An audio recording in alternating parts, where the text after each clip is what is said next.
बीरबल की समझदारी के किस्से दरबार में काफी मशहूर थे और वो अकबर के बहुत प्रिय भी थे। इसलिए बीरबल से अक्सर लोग ईर्ष्या करते थे।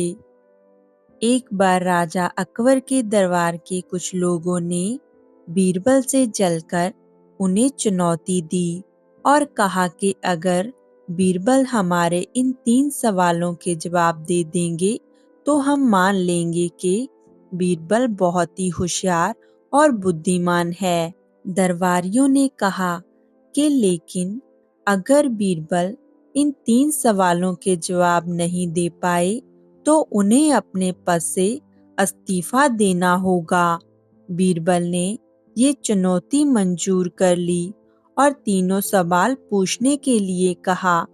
उनके द्वारा पूछे गए सवाल इस तरह थे। आकाश में कितने तारे हैं? आपको बताना होगा। धरती का केंद्र बिंदु कहाँ है? और दुनिया में कितनी औरतें और कितने मर्द हैं?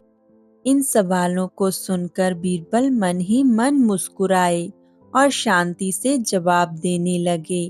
पहले सवाल के जवाब में बीरबल एक पेड़ लेकर आए और दरबारियों से कहा कि इस पेड़ के शरीर पर जितने बाल हैं, ठीक उतने ही आकाश में तारे हैं।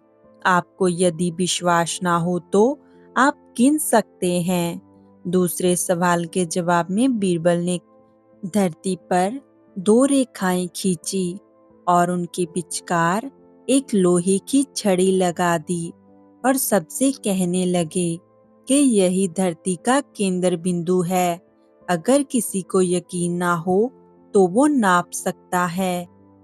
और तीसरे सवाल के जवाब में बीरबल ने कहा कि ये सवाल थोड़ा मुश्किल है, क्योंकि मेरे कुछ दरबारी मित्रों के बारे में ये कहना मुश्किल है कि वो औरत है या मर्द। अगर उनको मार दिया जाए तो इसका जवाब दिया जा सकता है। बीरबल के जवाब सुनकर राजा बहुत खुश हुए और दरबार में जिन्होंने बीरबल को ये 3 सवाल पूछे थे, वो भी समझ गए कि बीरबल से होशियार और बुद्धिमान और कोई भी व्यक्ति नहीं है। इस कहानी से हमें ये शिक्षा मिलती है कि ऐसी कोई समस्या नहीं है जिसका समाधान ना हो सके और ऐसा कोई सवाल भी नहीं है जिसका जवाब ना हो। बस अपनी सूझबूझ और बुद्धि का इस्तेमाल करना जरूरी है।